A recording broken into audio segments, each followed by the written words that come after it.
Hello viewers, this is Neelam ma'am and you are watching my channel on Learning English. Today, I would not only welcome my students of Standard 9 but my students of Standard 8 and 7 to the world of Shakespeare. And I know my students of Standard 9 are eagerly waiting for it because I have spoken much about Shakespeare and his works in the class. And I am also aware that my students are finding it difficult to read Shakespeare and understand it. And it is but very natural. Shakespeare's language, 400 years or rather more, is quite an old language. And understanding is not an easy job. Understanding it is not an easy job. And though in spite of this 400 years of span between Shakespeare's time and our own time, 99% of his vocabulary are still in use today. Though some of it is obsolete, but there are words which are used today have slightly different meaning or completely different meaning, and that is why it is confusing at times. But you needn't worry, I am there to explain and make it simple for you. So today I will be introducing you to one of his plays, The Merchant of Venice. You can see it on the board. I have written for you the play's name, that is The Merchant of Venice. And of course Shakespeare does not need any introduction. He, as you know, he is a renowned playwright and poet, and his body of works is considered to be the greatest in the history of English literature. Okay, and I'm very sure you will enjoy reading this play, and also as the play unfolds, you will enjoy the plot which brings out two main stories. It consists of two main stories, the Bond story and the Casket story. So children, before I begin, and today we are going to do Act 1, Scene 1, and before I begin, I will like to introduce you to the characters of the play. We have Antonio. He is a rich merchant, a rich, honest merchant of Venice. Bassanio, Antonio's friend, you can say he is his best friend, and he is also a suitor to Portia.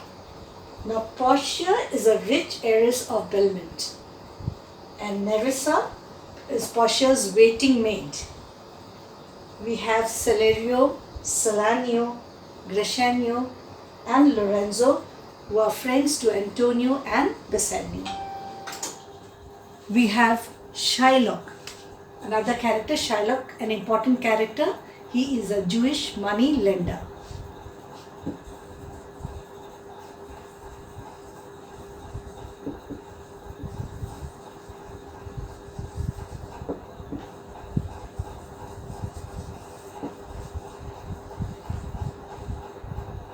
And Jessica is Shylock's daughter.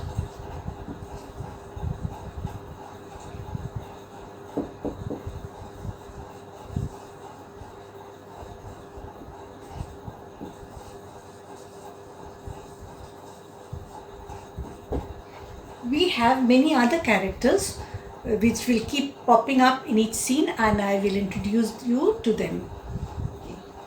So now to Act 1, Scene 1. In the opening scene of Act 1, Scene 1, you find the rich merchant Antonio on the streets of Venice. He is in a very sad mood. He is melancholic, and he is talking to his friends Celerio and Salanio. He is telling them he does not know the reason for his sadness. And his friends Celerio and Salanio, they try to suggest him reasons. They are trying to cheer him. They are trying to suggest reasons for his sadness. As I've already told you, Antonio is a rich merchant, so they tell him that he is worried about his business ventures. And they also tell, had they been in the condition of Antonio, they too would have been worried and sad because of the business. But Antonio denies, he refuses. He says, no, he is not sad because of his business.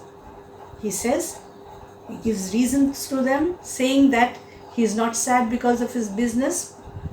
The three reasons he gives is, he says that he does not, his business does not depend only on one ship concentrated, meaning to say he has not put all his goods in one ship.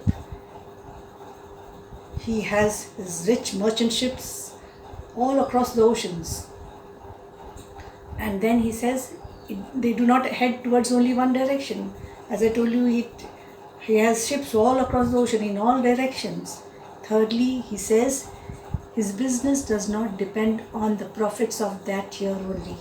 So he says it is not the business which makes him unhappy.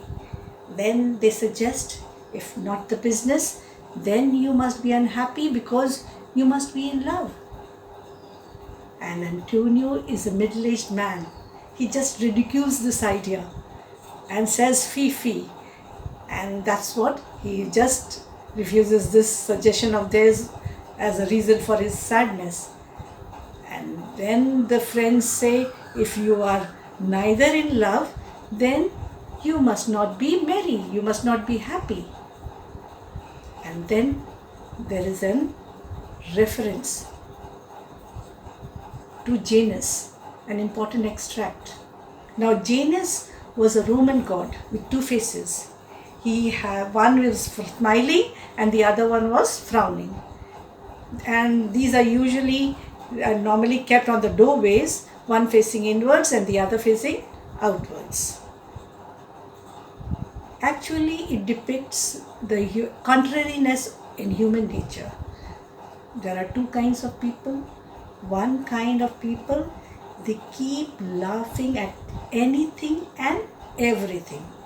And there's another kind of people, that those people are so serious, they are so grave that they do not even laugh at the most of the funniest of the joke. And there's another reference to Nestor. Over here, a Greek general who was a grave person, very serious person. And for him to laugh, the joke had to be really extremely very funny. But Antonio says nothing of this. And so you find at this moment another three friends of him making an entry, and Celario and Selenio leave. Who are the three friends? Bassanio, as I told you, his best friend. Bassanio, Lorenzo and Crescenio. Now, when they come, you find them, they also try to cheer Antonio. As I told you, Antonio is a middle-aged man. He loves Bassanio. And Bassanio, he is a young man. He belongs to a noble family. But he is extravagant in his manners.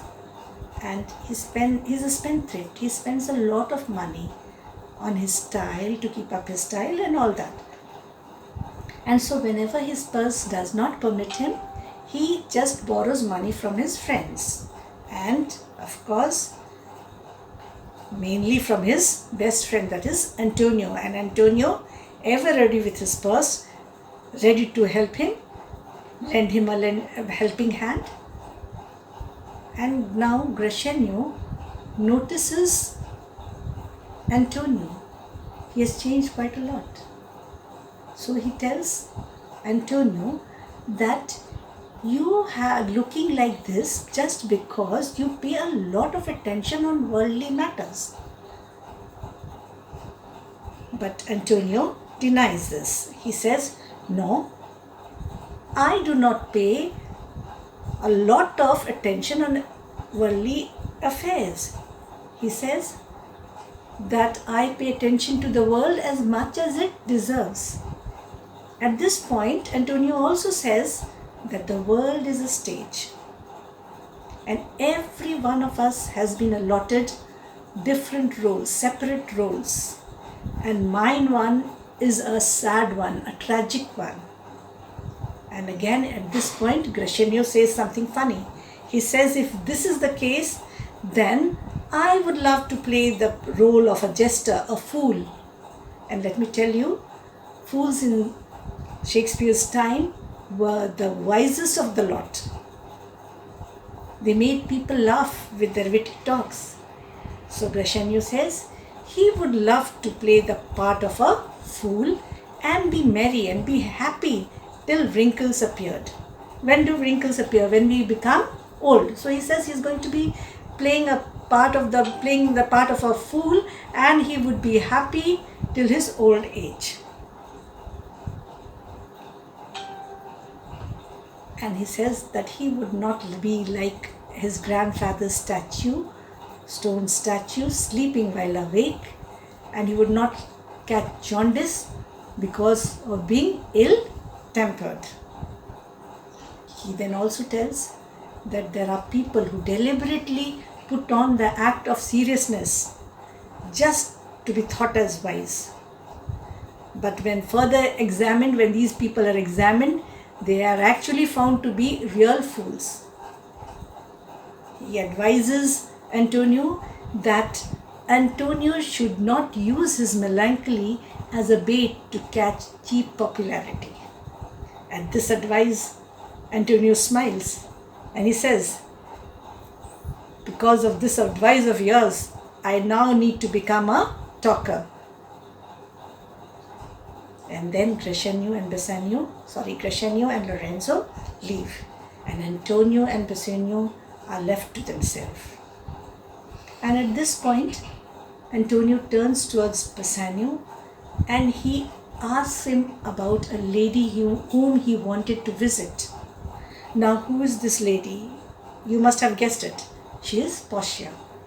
Antonio does not know about this lady, and Bassanio must have hinted him in their earlier meeting about this lady and his wish to visit this lady. So now Antonio wants to know about the lady, and somehow it might be a probable reason for Antonio being sad, because he senses an impending separation. He knows that Bassanio wants to go to Belmont. Belmont is the place where this lady stays, and there might be an impending separation, and this might make him probably sad, or maybe it is a possible reason for Antonio's sadness, because Bassanio will leave him and go to this lady. And Bassanio, now he does not come directly to the point. He goes in a roundabout manner. He just says that he acknowledges first that he has been borrowing a lot of money over the years from Antonio, and he would like to pay the debt. Now, he also relates incident of his childhood about shooting arrows. He lost an arrow and he risked another arrow to shoot another arrow in order to recover both the arrows. Now, why does he refer this? Why does he say this? Because he needs another fresh loan.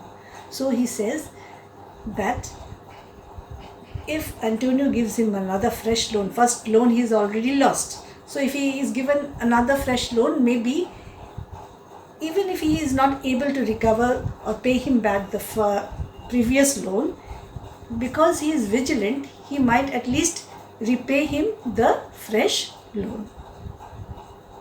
And then he tells before this, when he heard this, Antonio is sad. He's sad, and he tells Bassanio that you are doubting me. Had you been using up all my money, I wouldn't have been so sad. But now that you doubt me, I'm really sad about it. Everything what I own, everything is at your disposal. And as I told you earlier, he loves Bassanio. He's committed to him. Everything what he has, he says, is Bassanio's. And he doesn't like the way Bassanio goes roundabout in a roundabout manner and asking him for a fresh loan. So Bassanio now tells Antonio about this lady. He tells him that there's a beautiful lady in Belmont. She is Portia, and her father has left behind a lot of property for her. and many suitors all over the world, all rich suitors, come in quest of her. And he compares Portia to the golden fleece. He also tells Antonio that when her father was alive, he did make a visit to see her. And he found that this Portia was interested in Bassanio, as Bassanio could sense that she was signaling with her eyes, sending love messages through her eyes, sending speechless love messages. And so he felt that she had some feelings, some love feelings for him. And so he wanted to try his fortune. He wanted to try his fortune there in Belmont. He wanted to woo her like the other suitors. So in order to do that, he needs money. He says, for the trip, of course, to go to Belmont, to be a suitable suitor, there are rich suitors there, princes, so he has to be in the same platform, a suitable suitor. He needs money to buy expensive gifts for Portia, of course, to woo her. And so he says to Antonio that he needs 3,000 ducats. Now Antonio explains to Bassanio that right now he does not have ready cash because he has invested all his money in the business. But Antonio is not the one to disappoint his friend Bassanio. As you know, he loves him a lot. So he suggests that let us go to the money lenders and try and see how much we can get for your trip to Belmont. On my credit, he says, on Antonio's credit. And you know, Antonio is an honest, rich merchant in Venice. He enjoys a good reputation. Anybody could give him the loan, but not, of course, they wouldn't have risked Bassanio because the chances of recovery of the loan would be very less. So unless Antonio guaranteed for him. So that's what he's saying. Let's both go and try to see how much we can get from the money lenders on my credit. And Antonio wants to be the guarantor for Bassanio's loan. In case Bassanio is unable to pay the loan, it is Antonio who will pay up the loan for him. So this is agreed, and both of them go out to the money lenders, and this is where Act 1, Scene 1 ends. So children, to know more about the play, please watch for the next video, and for the paraphrase, be with me online. Till then, be happy, be safe. Thank you.